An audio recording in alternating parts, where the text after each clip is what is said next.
The Book of Joshua, chapter 10. Now it came to pass, when Adonizedek, king of Jerusalem, had heard how Joshua had taken Ai, and had utterly destroyed it, as he had done to Jericho and her king, so he had done to Ai and her king. And the inhabitants of Gibeon had made peace with Israel, and were among them, that they feared greatly, because Gibeon was a great city, as one of the royal cities, and because it was greater than Ai. And all the men thereof were mighty. Wherefore Adonizedek, king of Jerusalem, sent unto Hoham, king of Hebron, and unto Param, king of Jarmuth, and unto Japhia, king of Lachish, and unto Jeber, king of Eglon, saying, Come up unto me, and help me, that we may smite Gibeon, for it hath made peace with Joshua, and with the children of Israel. Therefore the 5 kings of the Amorites, the king of Jerusalem, the king of Hebron, the king of Jarmuth, the king of Lachish, the king of Eglon, gathered themselves together and went up, they and all their hosts, and encamped before Gibeon, and made war against it. And the men of Gibeon sent unto Joshua to the camp of Gilgal, saying, Slack not thy hand from thy servants. Come up to us quickly, and save us, and help us. For all the kings of the Amorites that dwell in the mountains are gathered together against us. So Joshua ascended from Gilgal, he and all the people of war with him, and all the mighty men of valor. And the Lord said unto Joshua, Fear them not, for I have delivered them into thine hand. There shall not a man of them stand before thee. Joshua therefore came unto them suddenly, and went up from Gilgal all night. And the Lord discomfited them before Israel, and slew them with a great slaughter at Gibeon, and chased them along the way that goeth up to Beth-horon, and smote them to Azekah, and unto Makkedah. And it came to pass, as they fled from before Israel, and were in the going down to Beth-horon, that the Lord cast down great stones from heaven upon them unto Azekah, and they died. There were more which died with hailstones than they whom the children of Israel slew with the sword. Then spake Joshua to the Lord in the day when the Lord delivered up the Amorites before the children of Israel. And he said in the sight of Israel, Sun, stand thou still upon Gibeon, and thou moon in the valley of Ajalon. And the sun stood still, and the moon stayed, until the people had avenged themselves upon their enemies. Is not this written in the book of Jasher? So the sun stood still in the midst of heaven, and hast not go down about a whole day. And there was no day like that before it or after it, that the Lord hearkened unto the voice of a man. For the Lord fought for Israel, and Joshua returned, and all Israel with him, and unto the camp to Gilgal. But these 5 kings fled, and hid themselves in a cave at Makkedah. And it was told Joshua, saying, The 5 kings are found hid in a cave at Makkedah. And Joshua said, Roll great stones upon the mouth of the cave, and set men by it for to keep them. And stay ye not, but pursue after your enemies, and smite the hindmost of them. Suffer them not to enter into their cities, for the Lord your God hath delivered them into your hand. And it came to pass, when Joshua and the children of Israel had made an end of slaying them with a very great slaughter, till they were consumed, that the rest which remained of them entered into fenced cities. And all the people returned to the camp to Joshua at Makkedah in peace. None moved his tongue against any of the children of Israel.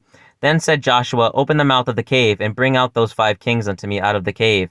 And they did so, and brought forth those 5 kings unto him out of the cave, the king of Jerusalem, the king of Hebron, the king of Jarmuth, the king of Lachish, and the king of Eglon. And it came to pass, when they brought out these kings unto Joshua, that Joshua called for all the men of Israel, and said unto the captains of the men of war, which went with him, Come near, put your feet upon the necks of these kings. And they came near, and put up their feet upon the necks of them. And Joshua said unto them, Fear not, nor be dismayed. Be strong and of good courage, for thus shall the Lord do to all your enemies against whom ye fight. And afterward Joshua smote them, and slew them, and hanged them on 5 trees. And they were hanging upon the trees until the evening.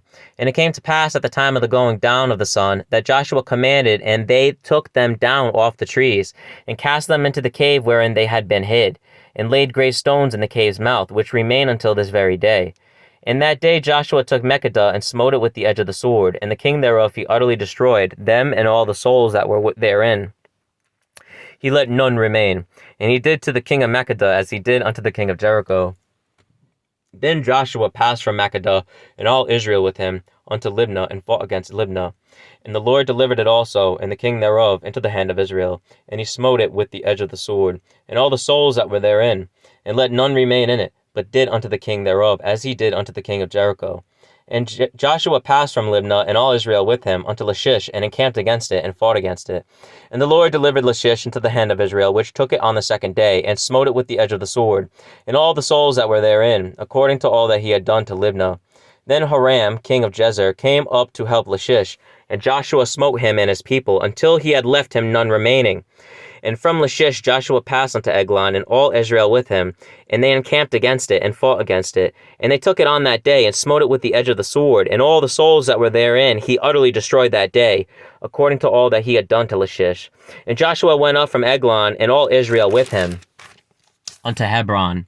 And they fought against it, and they took it, and smote it with the edge of the sword, and the king thereof, and all the cities thereof, and all the souls that were therein. He left none remaining, according to all that he had done to Eglon, but destroyed it utterly, and all the souls that were therein.